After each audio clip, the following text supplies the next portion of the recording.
नमस्कार मित्रांनो, आज आपण शिकणार आहोत वाक्यांचे प्रकार. आता वाक्य म्हणजे काय? वाक्य म्हणजे शब्दांचा असा समूह ज्यातून पूर्ण अर्थ व्यक्त होतो. आता आपण वाक्यांचे मुख्य 4 प्रकार बघूया. विधानार्थी वाक्य, प्रश्नार्थी वाक्य, आज्ञार्थी वाक्य आणि उद्गारार्थी वाक्य. आता एक-एक करून आपण चारही प्रकार समजून घेऊया. आता विधानार्थी वाक्य म्हणजे काय? ही वाक्य माहिती देतात. उदाहरण म्हणजे मी शाळेत जातो. आता पुढे बघूया प्रश्नार्थी वाक्य. ही वाक्य आपल्याला प्रश्न विचारतात. म्हणजे काय? तू कुठे जात आहेस? तुझे नाव काय आहे? तिसरं आहे आज्ञार्थी वाक्य. ही वाक्य आदेश किंवा विनंती करतात. उदाहरणार्थ, दार बंद कर, कृपया मला पाणी दे.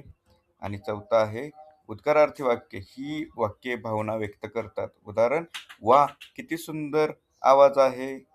लक्षात ठेवा, प्रत्येक वाक्याचा उद्देश वेगळा असतो, म्हणून त्याचे प्रकार वेगळे असतात. आज आपण वाक्यांचे प्रकार आणि त्यांची उदाहरणे समजून घेतली. व्हिडिओ आवडला असेल तर लाईक करा, शेअर करा आणि सबस्क्राईब करायला विसरू नका. धन्यवाद.